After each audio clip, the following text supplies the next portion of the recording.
Okay, Christine, shall I go ahead and begin and let people join in progress as they come in here? Absolutely. I think that sounds good. I'm just checking Okay. out the chat. Yeah, thank you for that, Lisa. Okay. All right. So you got Houston. Yeah. Oh, okay. Uh, Checking here, Lisa. Okay. Actually, I checked the roster too. I think if everybody shows up, I think we'll have 15 different countries covered. Everything from Morocco to Canada. I think Hungary. I forget where else there were. But welcome to everyone. I'm going to go ahead and advance the slide here. We're going to do a coaching demonstration today. And our session is being recorded and it will be available for playback on ICF's International Coaching Week website later on. Also for those of us who are ICF Iowa members, such as Christine and Lisa there and I, we're going to make it available in our members only section of our site as well. And then a little bit about who we are and where we are. Christine, you want to go ahead and introduce yourself first here? Yeah. I'm Christine Clark. I've been a full-time coach for about 9 years. My niche is working with solo entrepreneurs, people who are the face of their business, small business owners. And I'm out of the state of Iowa. I've got about 7 different certifications.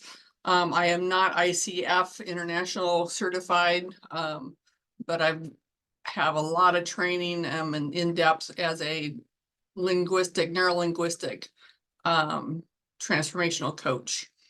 My company is Sunglow Transformation. My website is sunglowtransformation.com. That's where you can find me. Okay. Thank you, Christine. I'm Dick Hannasch. So I was a corporate coach, internal coach for a long time. And 2 years ago, I decided I'd take early retirement. But 6 years ago, I started my own company in anticipation of needing something to do for fun outside of golfing. I'm not a golfer. So I need something, and coaching is something I'm passionate about. I like to help people. And so after all this internal coaching, or while in the midst of all the internal coaching, I became active in ICF Iowa. I've been our past chapter president. I'm on a committee for the Midwest Region Conference. If you're not aware of the Midwest Region Conference, you could just Google search for Midwest Region Coaches Conference. You don't have to be in a Midwest chapter of ICF to attend our conference. It'll be going on in Cincinnati in late September. I think it's like September 26th or 28th or 28th or 30th, something like that. But passionate about coaching. I do have my ACC, and I'm hoping to progress to my PCC by the end of this year. I've got the hours and the mentoring in and all that. I've just got to get some recordings done, and then I think I have to take that exam again. But we're here on behalf of ICF Iowa, and actually we don't have her name on the screen here, but Lisa Brobold is with us. She's one of our chapter board members. So Lisa, you want to say hi real quick? That Probably was softer. unexpected. Sure. I know. Hello. Welcome. No, Glad to get be the here. improv here. All right. If you're not familiar with where Iowa is, we've got the map of the United States showing here. So you can see we're about pretty much in the middle. I tell people sometimes, hey, we're halfway between Minneapolis and Kansas City, if you're from the United States but aren't familiar with Iowa. And if you're outside the United States, I say, hey, we're about halfway between New York and Los Angeles, or New York and San Francisco. Get you in the neighborhood for us. So we're going to demonstrate coaching here. So actually, Christine has somebody who's volunteered to be a coach. I put out a call to try to get a client who would come online here, and I didn't get a taker. So if there's, assuming we have time for 2 coaching demonstrations, when we get to the second one, if somebody wants to volunteer and be the coachee, I could coach you in that time. If I don't get a volunteer from our group here, what we could do is we could discuss other things related to coaching, anything you see in the demonstration by Christine, or anything else that might be on your mind as we're here in the midst of International Coaching Week. So the intention is this is a confidential conversation for clients, so we are recording it. We're going to ask that if you discuss anything that you observed in our session here today, that you limit it just to, here's what I heard in regards to coaching, here's what I got from it, and don't mention names of anybody or their issues. It's not our place to talk about other people's needs and goals and challenges. And so let's kindly respect our volunteers' confidentiality here. The demos will last about 20 minutes, and after each demo, we'll pause and we'll talk for about 10 to maybe 15 minutes about what occurred there. Yeah. And so at this time, I guess what we'd like to ask everybody to do, just so people can be focused, is mute your microphone and turn off your video. If you want to use the chat as things are going on, you can use the chat. If you want to take notes on your own, you can do that. But there will be a chance for discussion and questions afterwards. So with that, I'm going to go ahead and turn off my video and turn off my audio. And Christine, you can take it away. That sounds good. Dick, would it be okay? Can you stop the screen sharing? So, see, Serena and I can kind of see a little more of each other. Does that work for you, Serena? Yeah. Okay. And I would ask, for you to have your chat turned off because we don't, just so it's going to be you and me, and we're going to shut out what other people say, and we'll look for all the cheering later. So thank you very much for volunteering to be our coachee for the day, and I appreciate that very much. So just give me a real quick, what is life in today? What's going on with life, and just give me a short little synopsis. Catch me up. Sure. I know, because I haven't talked to you in years. It's been a while. So, and initially you and I had connected because I was looking to pursue some more entrepreneurial options as far as Mary Kay. I was looking at wholesaling. I was looking at a couple different options. So fast forward the years that it's been. So I still have a Mary Kay business. So I still sort of have that, but I am still a employee. So I actually ended up working full time, and I have had all the things happen, but I would say like this is actually a perfect timing just because I'm going through a lot of transition right now, professionally and personally. So, and I don't know what that looks like. And so right now I'm in just a lot of quiet season of trying to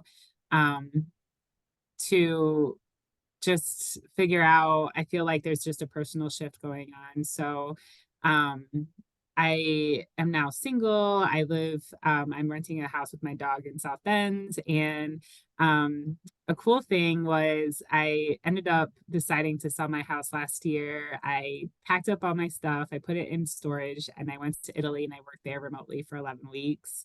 Wow, And nice. so that was like a big, like, let me just do something like fun. So I came back to South Bend, which is where I was, and then I've been living here. So right now, I'm just in this season where I feel like there was a lot of growth that happened in Italy, which is why I brought it up. So I really just went by myself. I flew myself and my dog there, not knowing how long I was going to stay, and ended up staying as long as I wanted to. Or I did stay as long as I wanted to. I decided I wanted to come back, sort of get some sort of stability. And yeah, so right now I'm at a place where I work remotely. I don't find it very gratifying. It is a fine job. It's fine. It's pays, it's a good pay. It's like, I love the flexibility of it, but with that, it doesn't feel very fulfilling. And so the issues that I'm sort of confronting, which I think would be sort of aligned with what you deal with, is more about, now I'm focused on trying to figure out a combination of like overcoming burnout, and then secondly of just finding the courage to take a step forward, just because I feel like I've been at this crossroads of, do I look for a different job? I mean, personally, I would love to get into writing. I would love to get into a coaching space eventually in the future, but at this point, I just feel like I am just sort of going forward and not sure what it's going to look like and how it's going to pan out. And that lack of control is really hard for me. So, yeah, so I mean, that's where all the things are. I'm like, personally, there's like, I'm single, I don't have the kids, so I'm free. That gives me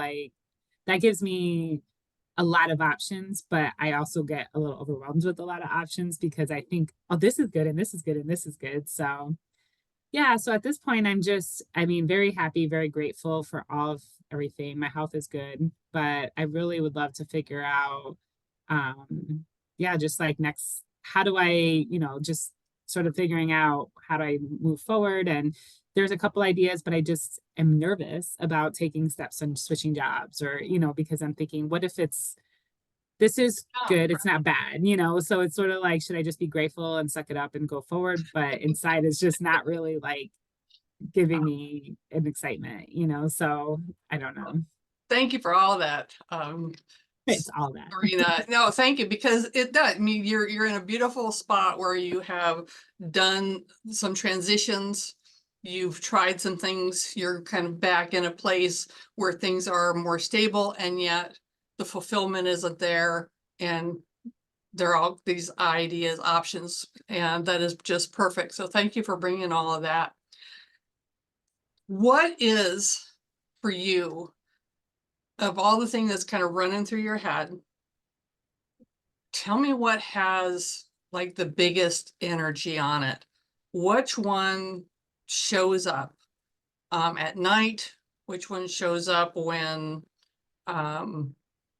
you're running through things? What one keeps like running through? Like maybe others will filter in, but then there's one that's just like keeps repeating. Mhm. So as far as a specific thing, a thought or an idea, Yeah. or is it, you tell me, because there's a It's- lot of different pieces. I hear a little bit of dissatisfaction with a job. I hear idea to explore creativity, do some writing, maybe change positions. So there's a lot of pieces there. But one of these pieces probably has a little more energy on it. are Can you talking about distinguish which professionally one and it is? like with, as far as like professionally career and focused, or just in general? Or... Just what's showing up? What's carrying the biggest weight for you right now? What's the biggest challenge? The biggest one right now, I would say, the past 2 years have been after my breakup, and then some family dynamic stuff. And I'm sort of been going through a healing journey with that, which was also sort of a culmination with me going to Italy, and sort of that feeling like a sabbatical, sort of like a little bit. And so now with that, I've like really pulled away. And so I feel like what now that's really in my thought is just reestablishing relationships with family, reestablishing relationships with friends. I mean, I feel like I did okay as far as maintaining those, but personally, I am a very outgoing person, but I just really put up a lot of walls of just feeling, and now I'm trying to get back out there. And now I'm working alone from home, and it's just one of those things where I'm like secluded a lot. So I think and then being single, so all these things where now my family's back in the picture after like an 8-year, we were estranged for over like 8 years due to religious differences, and then they're back in my life. So that's been like 2 months, 3 months, like my mother so and that's my really new. sisters.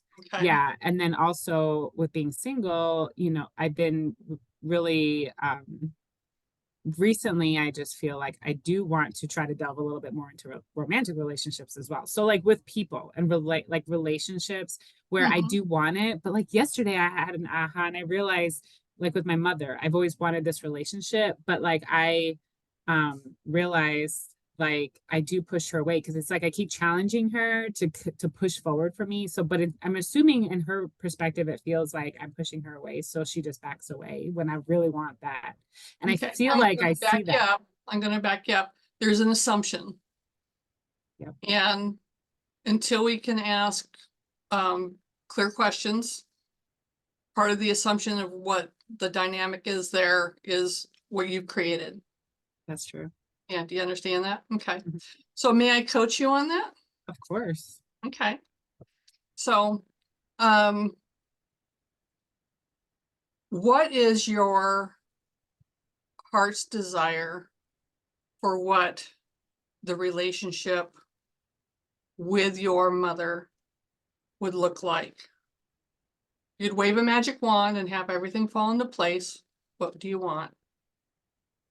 Thank you for asking. That's a great question, which was definitely something that was a follow-up thought after yesterday's thought was, well, what do I want it to be? And I mean, at this point, from what I know, from what I can see, she is able to give. I mean, I think if I can embrace it being an adult relationship, adult friendship, that is what I need to, that would be where I would be able to be happiest, because that is what she's able to give, and so, it's not the intimacy of what I would love. If I could wave a magic wand, it would be, um mother-daughter close relationship, conversation, I mean, having sort of sharing things, and then just feeling that I'm a priority in her life, and just things that would be, it wouldn't feel like this, the opposite of what I'm feeling now, which is sort of like a longing for that relationship that I just have never been able to find with her. So So when you feel that longing, where do you feel that in your body? I it does feel like a combination of like my heart and my chest, because Okay. it brings sadness, like it brings like regret and grief that like it's not that way.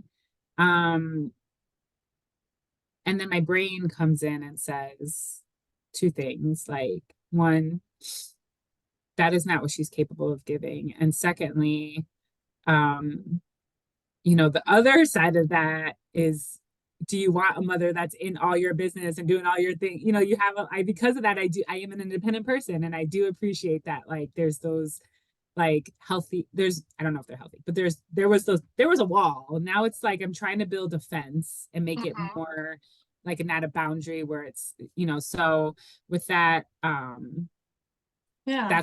that's emotions that are around it. Yeah. So I'm gonna have you close your eyes for me, Serena. Okay. And I want you to feel that regret. I want you to feel that longing. And tell me in your chest, what is there? Does it have any shape? Does it have any, is it lighter, heavier in your body? Describe it to me. It feels like a dull aching. Okay. What color is it?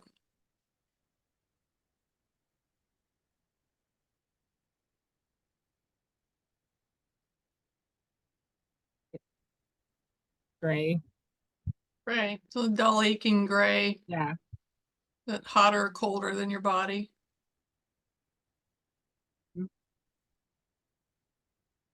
Have any, is it about the same weight, or does it feel lighter, feel heavy? It felt heavier. It's like feels lightning. Like it felt heavier at first, and then it's Mhm. sort of subsiding. Okay.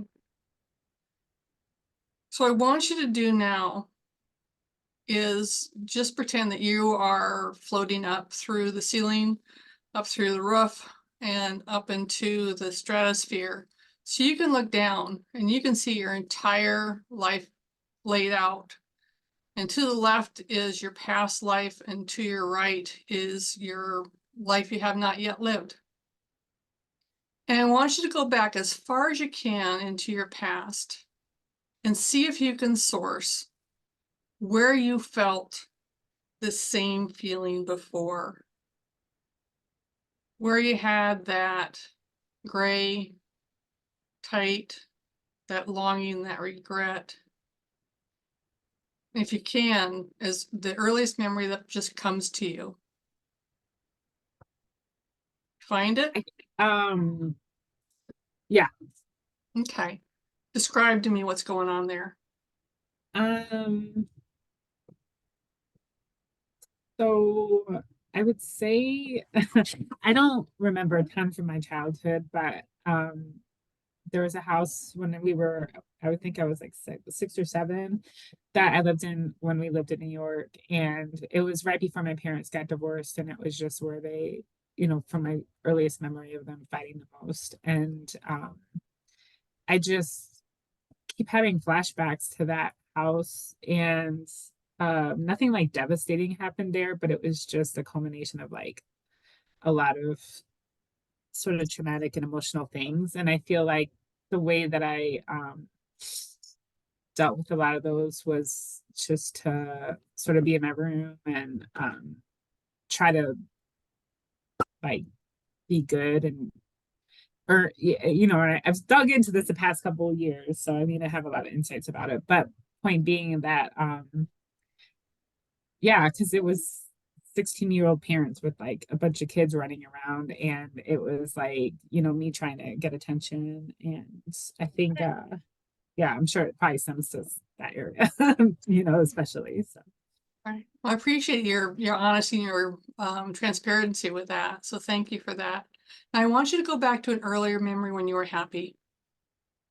And it could be just days before, it could be a long time before, but a of that form, event, or yeah. okay. So just an earlier time when you were a little bit younger and you were happy.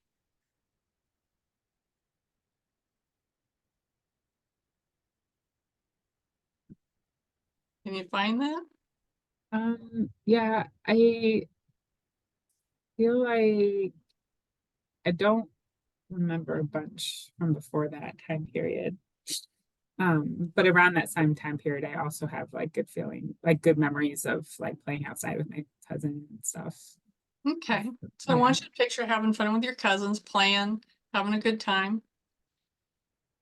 And I want you to picture that self. Maybe she's 8, maybe she's 7. Can see yourself. And she's enjoying life and she's having fun. And she has youthful wisdom. So I want you to have a conversation with her, the younger Serena, and what can she tell you about joy, about happiness, about who you are? What does she know that maybe you forgot? Um,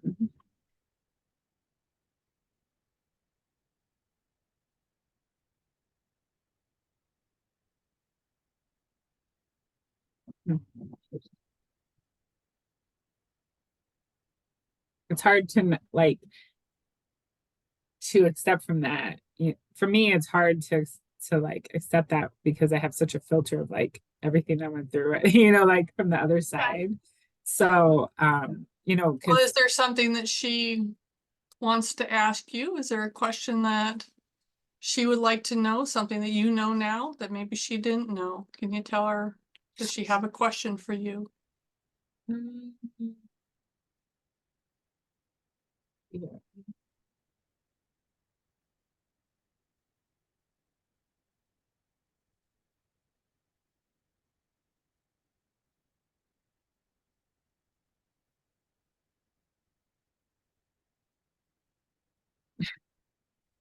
Um, sorry, my thoughts are like just sort of swarming with a lot of like piecing that together between I mean, I know I was also happy as a child. I was just always I was the oldest, so I was always like very responsible. So I, you know, it felt like a lot of my memories are not of um, you know, I mean, yeah, they're just when people talk about like playful little kid things, I'm like, I don't identify with that. So like um So but what do you know about being the oldest kid, being responsible? What did that give you? yeah. Yes. And I just listened to something this morning that was a great, similarly, like, you know, shifting perspective and filtering stuff. And that is something that I am grateful for. I mean, what I know about being the oldest um, is that's been beneficial is um, I think it's helped a lot with my like parts of my nurturing that even though I didn't get it from my mother and I chose not to have children because of all that. I feel like I do have a natural, like, just like love and nurturing for people that I was able to sort of get with my siblings. Um, Beautiful. yeah, I mean, I think Nice. that was helpful with that for sure. So I want you to take that quality that's you and what you're able to do with that, both with your siblings and with other people in your life. Can you hold that in your hand? That quality, that gift, that resonance? Yes. Okay, I want you to take that into your heart. Yes. I want you to own it. So take your hands, put them against your chest, Yes. and own it. Yes. Okay. And owning that and holding on to that, is there a word or an image that can describe that for you, that can hold that for you?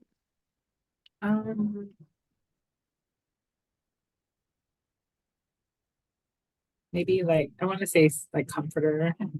Comforter. Yeah. Beautiful. Okay. So I want you to take that comforter that you are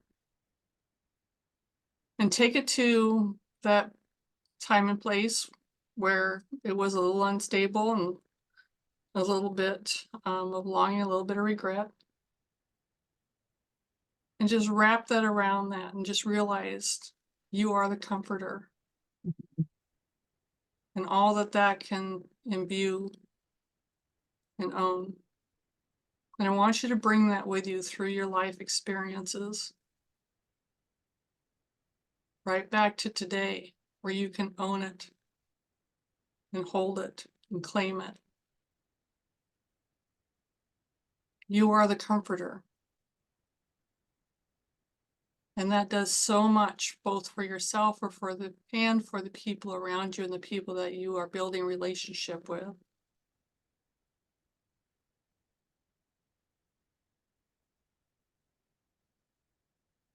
Yes. True.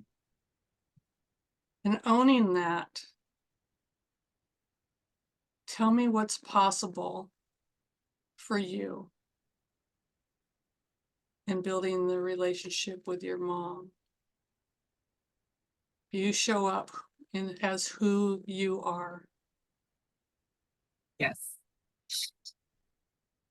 Yes, and that's aligns with like exactly where I was going with, like I think that's where I was going with it too, is just trying to be for her. I mean, my forgiveness around her has been very much focused on like being compassionate and understanding her story and where she's coming from and her capacity. And so with that, I think the next step is for me just to also embrace and accept that's who she, how she is. You can't change other people. I can only change myself. And so I'm like, I just will continue to be and show to her and other people, like, I want to be that person for them as far as what that void that I'm missing that I've felt. It's like I could do that for other people. And then secondly, do that for her because the issues that with her intimacy issues are because she didn't get that either. So Yeah. Beautiful. Yeah. So I want to revisit, how does your chest feel? Did it change? Did anything shift or? Yeah, it feels much lighter. It feels much lighter. I think it's just like you said, internalizing it and accepting it and embracing it, because that's the part where it's like hard to do that. And practice. You've got a good start. And I want to thank you so much for playing 100% full out, for being authentic, for being transparent and going there with me. That's just who I am. Thank you. Yes, thank you. Thank you, You're Sheree. very welcome. I'm going to cut it off. We've run just a little bit over our Okay. minutes we're Yeah. allowed. And I know that if we'd been in session, we would have gone a little further and gone, taken some more time with it. I am delighted that you were able to lighten some of that in yourself and have some insight. So Thank you. That was very helpful. I appreciate it. You're welcome. You're welcome. Okay. We have a couple of questions for discussion along the way, and so I'll facilitate this real quickly. We want to have everybody, you can take unmute yourself so you can engage. Yeah, you can unmute and turn your video on if you want. So for the client, Sharina, what did you notice that stood out for you about this coaching session? This is for me to answer. Yes. Yeah, I really loved, yes, because I self-coach a lot, but this is why it's beneficial to do it with some other people, is because it does offer a different perspective of it. And I really liked how she helped me to identify how it feels, and then also linking it to something, and then trying to shift the perspective of that and reframe it is the word I've been looking for. That was really helpful. Great. Christine, anything that you'd want to comment on? I know it's not listed there as a question, but anything you want to share about what you were doing and why? Yeah, I was weight conscious of the time constraint. And if I would have completed this strategy, we would go back in time and we look, when we pull it forward, I would have also taken Sharina forward in time so she could talk with her older, mature self with experience, and really solidified what she's capable of, and created an anchor for that. So in my perspective, it was good for what we were able to do, and I would have wanted to do more. Yeah. Okay. That's one of the challenges with doing a 20-minute demo of things too. So at this point, I'd like to throw it up to everybody who is observing, listening in, or watching there. If you were the coach, what might you have done differently? Anything that you noticed that stood out for you? Really, any comment you'd like to jump in with? Yeah, and please, just whatever's comes to mind, say it. This discussion is where we can glean richness from what we observed. So Nikki, Leza, is it Oli and Shannon? Yeah. I have a question. Can Okay. you hear me? Mhm. Yeah. Thank you for the demo. So I've done internal family systems coaching training, and also right now I'm studying to do the ICF. And so I'm studying all of the what are they? The core competencies. And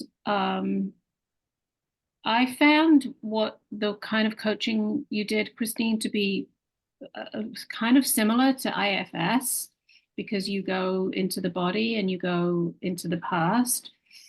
And what I'm learning in the ICF is there's this kind of arc of a coaching session, which seemed really different to the way that you did it. I know you only had 20 minutes as well. But I guess I'm curious because I did, in one of my mentoring classes, I asked somebody about feeling something in their body, and they had quite an aversion to being connecting to their body. They couldn't connect. So I guess I'm just really curious about the approach that is was very body centric, and I love the body, and the IFS really helped me like attune and learn like a protocol for it. But I'm finding that some people just don't want to really feel what they're feeling in the body. And I know you asked very specific questions. Is it, what's the color? What's the temperature? What's the weight? So yeah, I'm just really curious about all of that as I'm doing the ICF, because it seems very specific, and I'm wondering, is that just you just did that in this one demo, or is that generally the type of coaching? For me, doing the neurolinguistic coaching, that is a big part of it, and the body part is called VAK, and I follow that. Okay. You also can only go where the client is willing to go. So if you have a client who is not connected to their emotional self, they're not going to get a picture. and that's okay. You just simply move on to a different strategy. You can, Okay. switch to a different arc. Got it.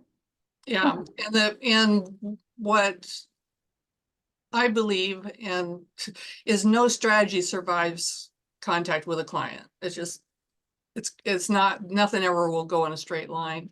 And so you go where the Yeah. client can go, and use the tools you have. And sometimes you'll use 4 or 5 tools in the toolbox to find, for them a change in perspective, let them access something that they know and just haven't uncovered. Dick, is probably Dick is better about, addressing the, core competencies as they're taught through, ICF. And I can jump in with a little comment there too. So Thank you. if you read through the competencies closely, it does talk about what do we help the clients notice, become aware of, and not just mentally, but also physically.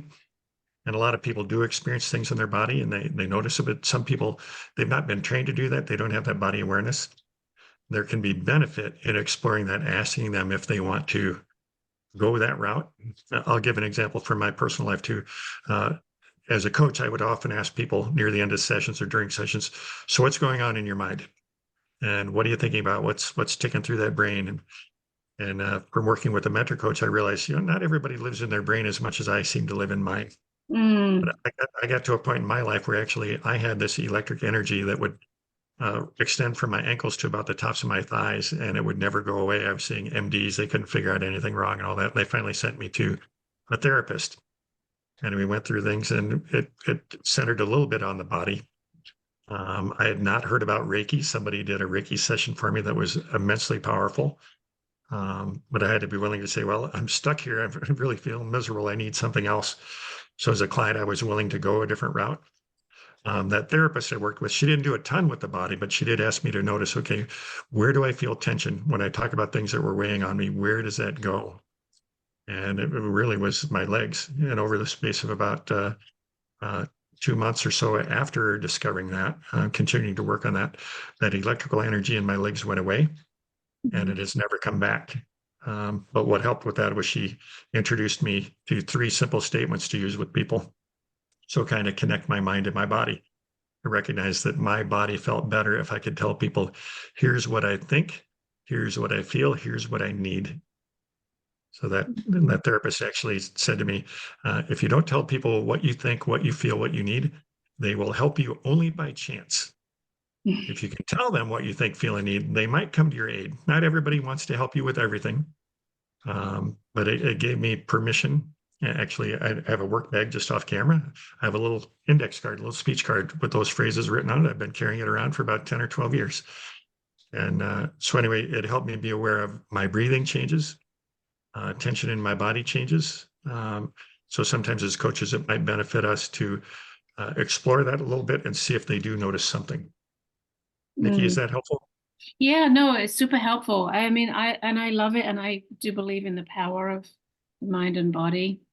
I just recently came up not against that, but in a coaching session, and I really got a little stumped because I guess I assume everyone can feel their body and connect to their body, but I'm learning that it takes Over in Iowa City, a couple hours away, there's a woman over there who is a Broadway trained actress and dancer, and she does somatic coaching. It was very body centered.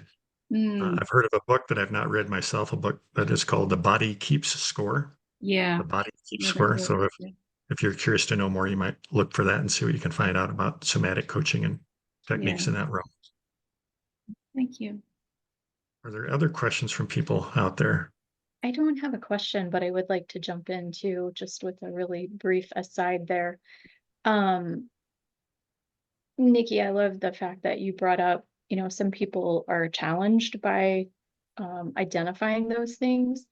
I will throw out that in some of what I've been learning about people with neurodivergency,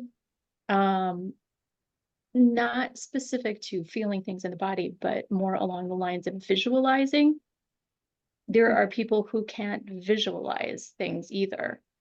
So it's just something, I guess, to keep in mind. And I'm finding myself aware of that too, that just because I experience things one way doesn't mean that everybody does. And it's kind of an interesting learning experience how everybody is very similar, and yet there's so many things that are different as well. And I love how you put that, Dick, about, and Christine both, about Dick talking about the core competencies and how we can help expand people's knowledge of that. But then Christine too, acknowledging that if something doesn't work, try something else. Thank you, Lisa. Can I say something? I know it's probably out of context, but I was just gonna say from the other side, the coachee side, I was gonna just mention I see growth in myself from it too, because I have been doing therapy and coaching for years, and there was a period of time where that was not something I could really connect with, and even now it's uncomfortable, but now because I've been practicing it and sort of like identifying, as far as for it after the session was sort of like, why couldn't I respond to that? And like, what would my response have been? So with all that, I was going to say, I liked that we were able to go through with it, but I liked also hearing that there are other techniques too, that if they're not able to, and then also if you happen to be working with the same person, it doesn't mean you can't like boot back to it, because it might, you felt like that was helpful for them, they just might not be there at that time, because there's just so many things I don't connect with, like that I emotionally had blocks and with my childhood and things like that. So I just thought I would mention that from my side. Right. Right. Yeah, part of our role as coaches is to help people by enabling them to see things from a perspective other than how they've been looking at it, because sometimes that shift in perspective can help them identify new routes to move forward. And I think the exercise here, going back to the past and then bring it back to the future in some way, without delving into kind of Freudian analysis. Well, tell me about your relationship with your mother and all this, and trekking through all that. So Christine tried to do it in a way that's going to be useful for moving the client from where they are now into that future that she hopes to attain, rather than focusing on let's heal all the past. Yeah, no. Yeah. And ICF and their competencies too. If you're applying for ACC or PCC or MCC, if they see you delving into things that the reviewers deem to be therapy, they're probably going to fail you on your recording. So we want to make sure that as coaches, we're focused on moving from the present into the future. Although sometimes it can be helpful to ask a few things about the past, because we might have to help people unlearn a little bit and shift their perspective from a mindset that they've so firmly adopted and maybe weren't even quite fully aware that they had adopted. Okay. Yeah. My clock here, we've got about, what do we got? About 35 minutes to go. Yeah. And as I said, I was unable to get a coachee who would agree to come on camera. If somebody else has something that they'd want to be coached on, I could do a demonstration of coaching in my style. And if there's not a coachee, we could stay on and continue the discussion, or people could drop off and use their time elsewhere. Anybody care to be a coachee? This is your opportunity.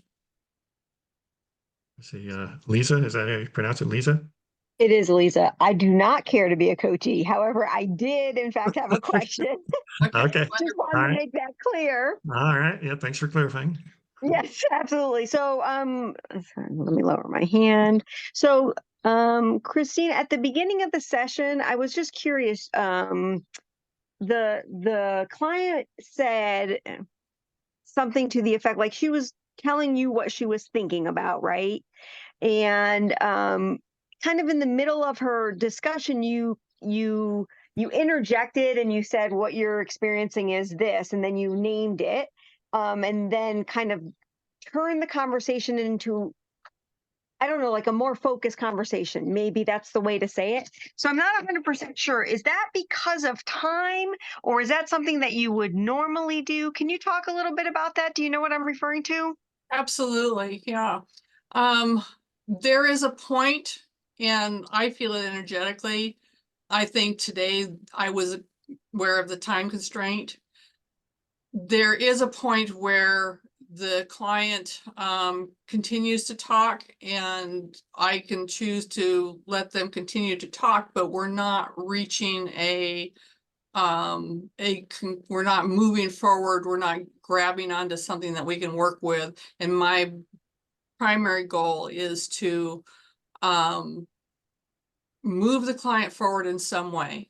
And so sometimes you have to, or I choose to cut it and put just kind of wrap it and then shift a little bit so that we can get to the piece. And with Sharina, she was really sharing a really beautiful broad perspective, which I appreciate from the client because that gives me more information to work with.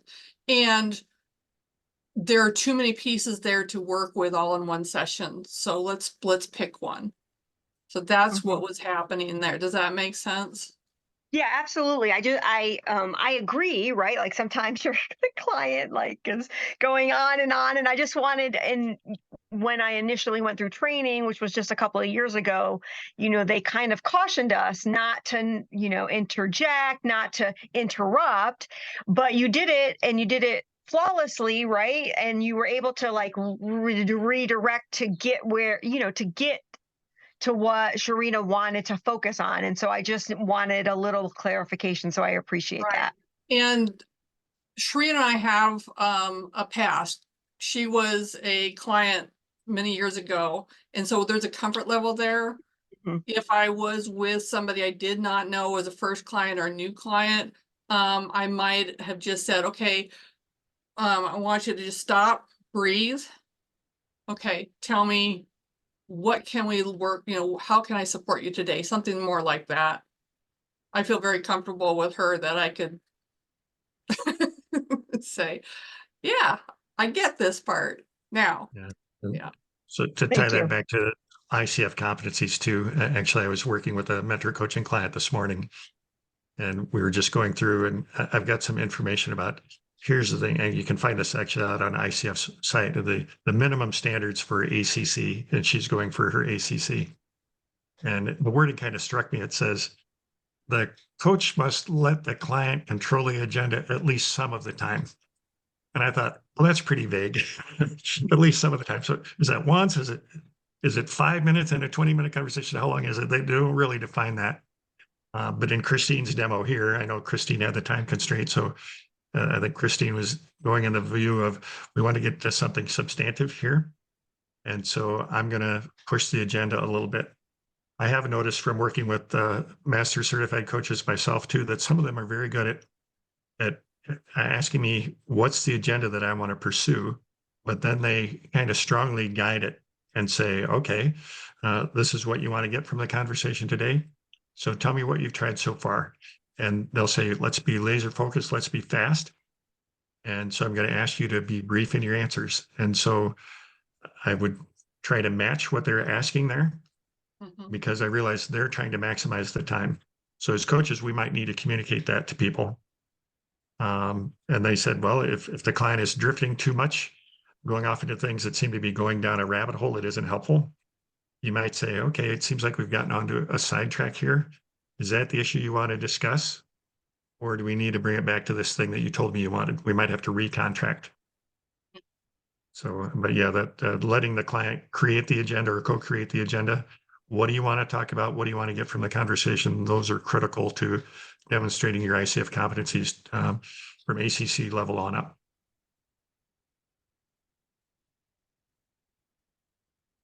Other questions or observations about what went on in this conversation?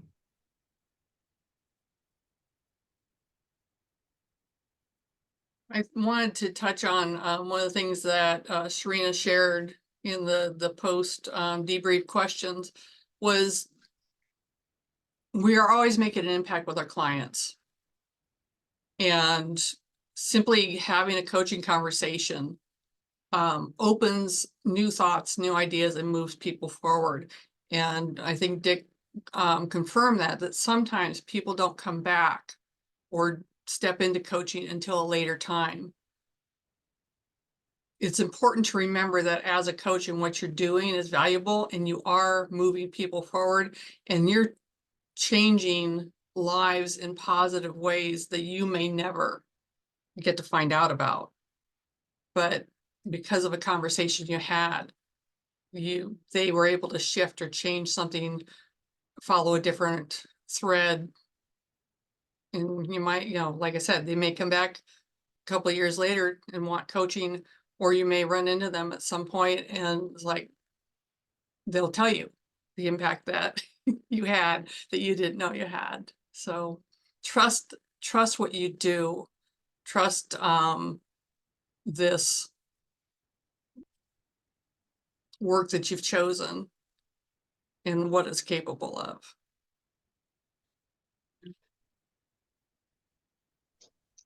I have a quick question. This is Doyen. Sorry, I'm not on camera. Okay. Is as a coach, how do you manage the emotions? Because I noticed that I was getting quite emotional as she was going through some of those. And in some cases, I thought maybe I might have said something or maybe even asked a different question. So how do you manage the client's emotions and still keep in line with the contract at the beginning of the call? Practice.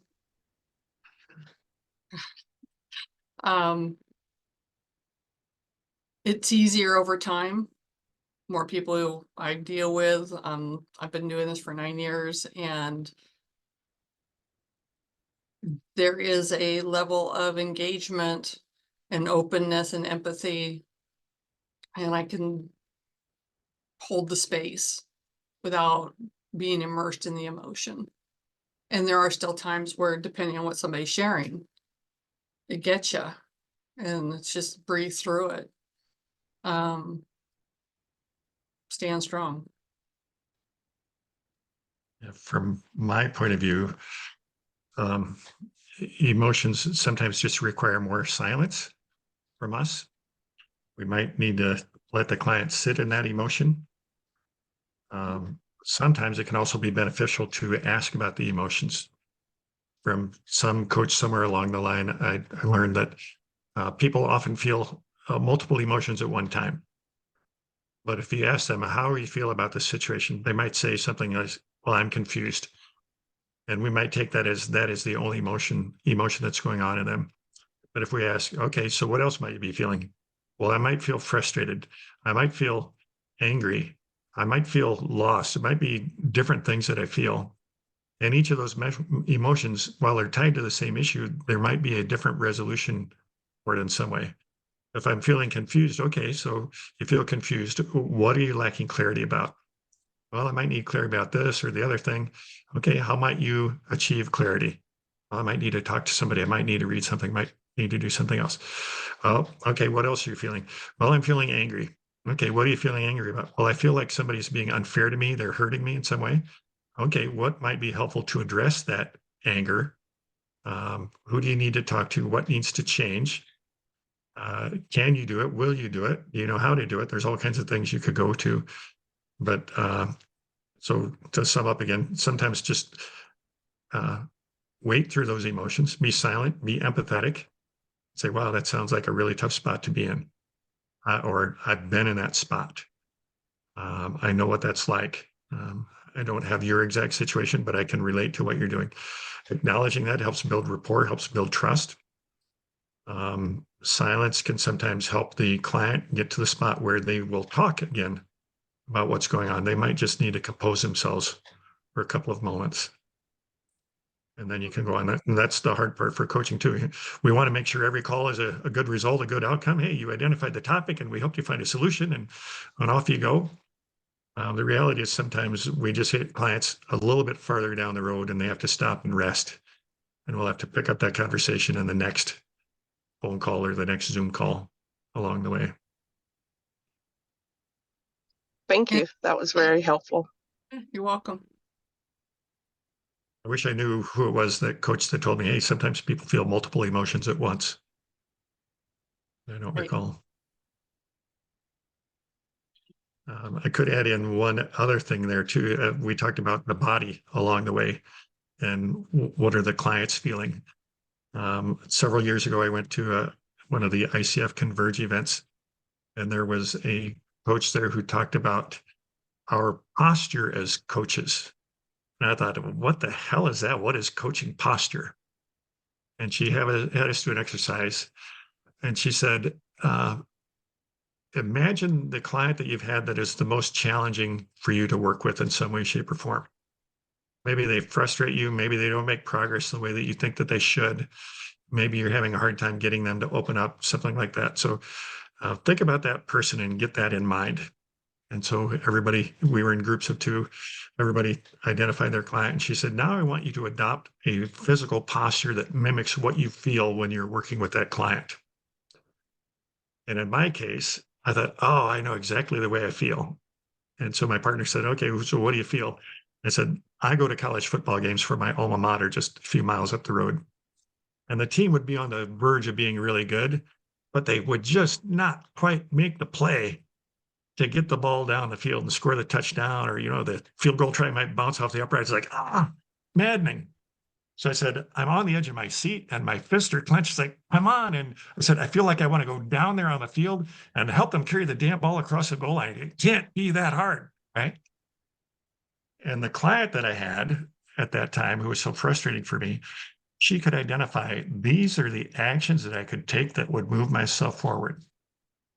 And we would talk, and I would talk again a couple of weeks later, and she will have done one of the things or none of the things. And I worked with her for months. I was like, man, I'm just not making progress. So then this coach who was running the session said, now think about what might be a more helpful posture for you to adopt. And I thought, oh, I had never thought about what I might need to change myself as a coach. And I realized, you know what? I want her to hurry down the field and make progress towards all these goals. But I understood that she had some things happen in her life that were very traumatic for her that she hadn't processed through yet. And rather than hurry her down the field, the first thing I needed to do was help her realize she can stand up on her own 2 feet. And so the posture that I imagined that would be more helpful for her would be to stand beside her and put out my hand and treat her in a way that conveyed the message that when you are ready to stand, I'm here to support you. And when you're ready to walk, I'm ready to walk with you. And when you're ready to run, I'm ready to run with you. But for now, let's work on standing. And so that changed my mindset in how I coached her. But it really got me into my body as a coach, which this was probably, it was 2017 when I went to that session. I remember it was down in Phoenix at a coaches conference down there. So here it is 7 years later, that memory of that is still strong enough with me and useful for me. So I like to share it with other coaches where I can too.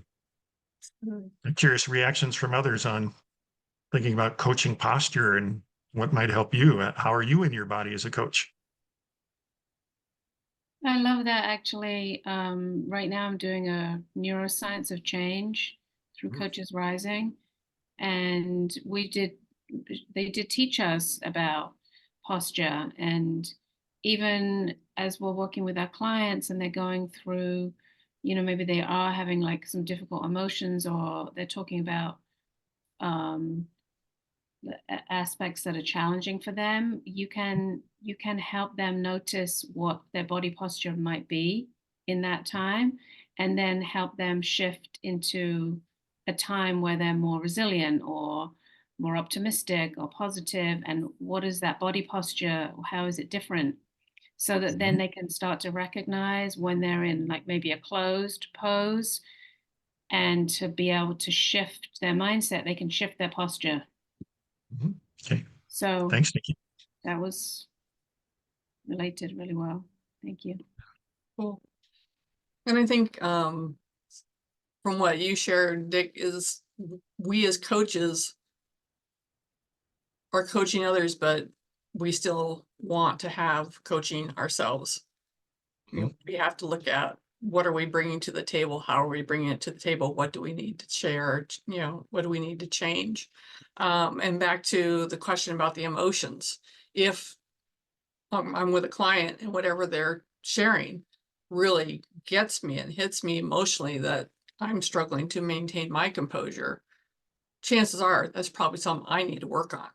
I need to go back and look at that. Why did I have that reaction? Where did it come from? So beauty in coaching is, you know, as a coach, to continue your own personal growth journey and recognize that this is, I don't know what, it's not just a one, it's not, we're not just coaching other people, you know, coaching is for us, and it's a communal building.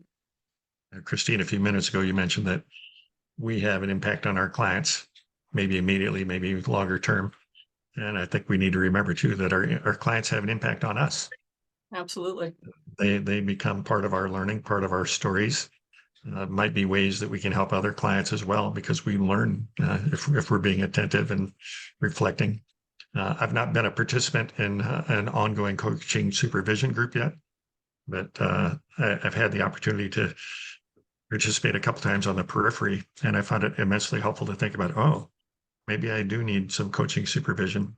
I was in an internal group of coaching corporate coaches, and we never had coaching supervision. So all 8 of us were kind of left to our own devices to do things. And in hindsight, I wish when we'd started that around 2010 that we'd said, hey, we're going to bring in somebody to be our coaching supervisor so we could process what we're experiencing, what we're noticing along the way. What other questions or observations do you have that you'd like to bring to our conversation here today?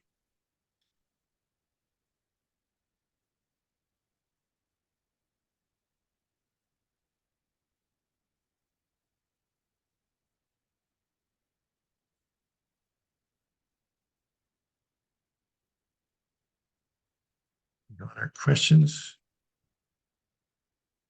I'm going to, I think I've got just one slide left for us to, well, closing conversation. We've kind of been doing that for the last 15, 20 minutes or so here. Just want to show a connect with us slide here too. So Christine is out there, has a website. She has a LinkedIn profile, and there's her email address, and she can see mine as well. I tell people I love to stay connected as coaches. So if you're a LinkedIn person, you like to connect. I don't post a ton, but I do share a little bit out there. I'd be happy to connect there. Also on my Calendly page.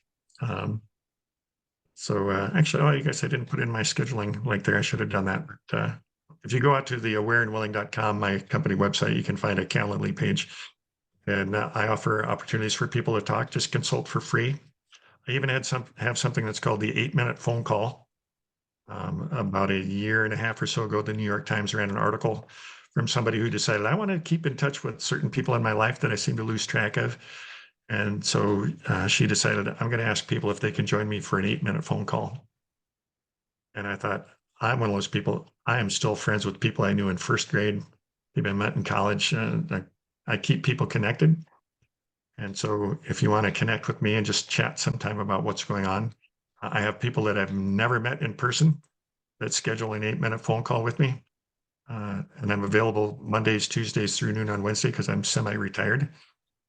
And but I'd love to connect with other coaches. See you at a conference, like put in another plug, Midwest Region Coaches Conference, late September. Look it up. Be fun to see you there. We actually have some people come in from outside the United States to attend that. We have people from other regions. The Midwest region is Iowa, Kansas, Missouri, Illinois, Nebraska, Minnesota, Ohio, Indiana, I think Northern Kentucky, and Western Pennsylvania, but we get people who are from outside the Midwest region. What was that? Wisconsin. Wisconsin, yeah. So we get people from other parts of the United States where they maybe don't have a regional coaching conference. And our Midwest conference actually goes on in the years that ICF is not doing its biannual global converge conference as they did last year. 2 years ago, we were in Milwaukee. This time we're in Cincinnati. I know it's been in Indianapolis. It's been in Pittsburgh. I'm not sure where else it's gone over the years. And on my website, Sun Glow Transformation, I also have the free coaching consultation as a link for people that want to just sign up and have a conversation and get a little coaching pro bono. So, yeah. Actually, what I'd like to do, we haven't had everybody introduce themselves, but if you could stay on for a couple more minutes, I'd be curious to hear, where are you? What's your coaching focus? Where are you in your coaching career? Are you trying to get a designation? Do you already have one? Are you coaching internally, externally? Anything you care to share? Lisa, you're at the top of my screen, and I saw you just turned on your camera. So you want to go first? Tell us a little bit more about you. Sure. I'm Lisa Christovergis. I am in Kansas. I'm part of ICF Heartland for my chapter. I got my ACC last summer. Finished the coaching program 2021 through the Army. Am currently coaching internally, still Army clients, although I've moved over to the Department of the Treasury. I just haven't finished those relationships to move on to coaching the Department of the Treasury. That is me. So you know Marilyn O'Hearn? Yes, I do. Yeah. Marilyn has been my mentor coach twice. I greatly love what she did to help me grow as a coach. So if you see her, Awesome. tell her I said hi. I will. All right. Nikki, you want to jump in next? I am from ex creative leader in corporate, and began my coaching training in 2020. And I've done various different trainings, not all of them ICF. And now I decided to go for the ICF ACC, which is why I'm doing the neuroscience course and just finished the mentoring, a group mentoring. So I'm kind of following on that pathway right now. But I am a current coach, and I do have a LinkedIn profile, and I've been actually working with like a coaches. It's called High Performing Coach. So they help you when you start as a coach, like refine your niche and your projection and marketing and all of that through LinkedIn. And that's really, really helpful, because what I found it really difficult once I became a coach was to actually get clients, find clients to work with me. So that's really, I'm still on that journey, because I don't know about you guys, but it's not, I don't know, takes a while to like build a pipeline, I think, of clients who resonate with you. Not everyone is a good fit, right? And not everyone really feels right. So I'm finding that aspect of the coaching a little bit of a challenge, but I'm trying to keep going with it. I know some of us here in Iowa on Tuesday mornings, starting I think sometime last summer, we started a group where we were reading Karen Capello's book called Coach Momentum, which she sells as a PDF for $5, but Karen offers her insights on building your coaching business. And actually, I know that today she started a 3-hour thing, 1 hour on consecutive days around teaching some of her techniques for building a business. So if you want to look for Capello, Cappello, Karen with a K, Karen Capello. Okay. She mostly makes her living is at helping other coaches build their coaching business.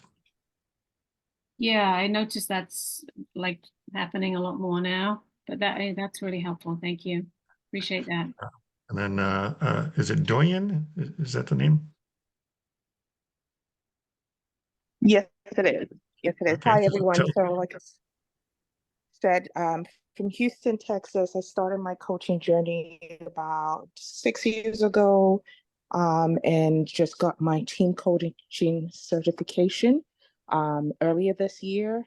And I just decided to leave corporate America and start my own coaching business. So this is just brand spanking new within the last 3 to 4 weeks. So I think a lot of the things that have been said, trying to set up my business, trying to get clients, what to charge, that's sort of the space I'm in. And I'm also looking to collaborate with coaches, especially in the areas of team coaching. So that's my Okay. journey so far. Okay. Well, congratulations on the brave step to step off the ledge there and go on your own. Yeah, absolutely. Thank you. Thank you. All right. Shannon, how about you? Hi, I am Shannon Barrows. I am actually up in Vancouver, Canada, in British Columbia. And I am just finishing up my coaching education. I'm doing it with Coaching Out of the Box here in Canada, and will be applying for my ACC. So I'm very excited about that. I've been coaching for about 8 months now, and like a lot of you, building my business and working on more clients and loving it. I'm actually transitioning out of my full-time job in property management to come into coaching full-time. So also in transition with all of that. But yeah, just in this wild, wonderful world. And for me, it really resonates with my core value of being in service to others. So I just love, helping other people, and I'm looking forward to having a career that gives me more fulfillment and is in line with my core values. So that's how I've gotten into all this. So, Beautiful. congratulations on your early journey here too. Thank you. Lisa, in your intro where I had you say hi earlier, you didn't say a lot about where you are in your journey, and anything you want to share here real quick. Sure. So Lisa Brovold is my name, and I am here in Iowa. I started my coach training in 2020, like somebody else here, and I have been coaching officially since that time. However, I have been part of ICF Iowa for almost 10 years now. And my current focus is helping people simplify their lives, in particular, people who struggle with the challenges like executive function issues, things that ADHDers have a tendency to be challenged with. So that's really kind of where I like to keep my focus. I wanted to mention a resource for Nikki, somebody in addition to, and then anybody else, somebody in addition to Karen Capello that I have found to be very interesting and helpful in defining a niche is Sarah Short, and her company is called the Coaching Revolution. She, like Karen, does some free things periodically, kind of to promote her paid offerings, but she does some things on LinkedIn and I think also on Facebook. So I've That's Sarah with an enjoyed H or following without an her. H? Sorry, Sarah with an H or without? I believe it's with SARAH short, Short? and it's the Coaching Revolution. And she's in England, so she's a blast to listen to. You might tell her friends, oh, Lisa's a blast to listen to. She's got this American accent. Yeah, right. All right. Well, we're at the end of our designated time here. So thanks for joining for this session. And again, if you want to reach out to anybody who's in the call, or Christine and I as the facilitators, we're happy to connect. And good luck with things you're pursuing. And I hope you find other things you're enjoying that are helpful as part of International Coaching Week. And then even for you newbies, I would say, hey, you know what? Next year, maybe you want to host something on International Coaching Week. Put something out there, see who shows up. It's been fun for me. This is the third year I've done it, and I've met people from around the world.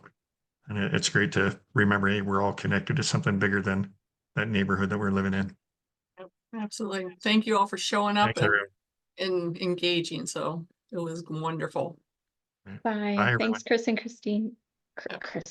Christine and Dick. Thank you. See ya. Bye. All right. Thank you. Well, everybody's dropped off. Okay. All right. Good deal. Yeah, I'm glad that we did it.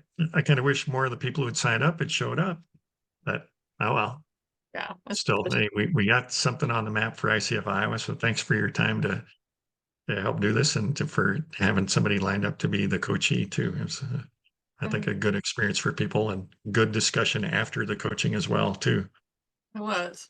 I'm glad we did it, and the same. I'm glad we got ICF Iowa on the map. Show the map. So, Right. yay! I've got 40 For all minutes, and I got your all your coordinating to make sure we could meet and put something together and making it happen. So, yay you! I tell you that my session this morning is I had I think 22 people sign up, and I thought, okay, I'm going to be able to chat with them and see them and everything. And I got in there, and it's like the chat was turned off. They could use the Q&A, but they couldn't use the chat. And I thought, well, that doesn't make sense. So I had to spend a couple of minutes doing that, and there was no way for me to turn on video for them. So I don't know why Zoom counts a webinar as being different from a web conference. But I guess it's Okay, because you set it up as a webinar. I was going to ask yeah, why yeah, you couldn't do yeah, those things. Okay. yeah. So anyway, despite that rough start for my session, I had some comments from people say, hey, this was a lot of great information, very helpful. I'll stay in touch and all that. So I thought, okay, didn't go the way I wanted, but it still went well enough to be of value to some people. So lesson learned for next year.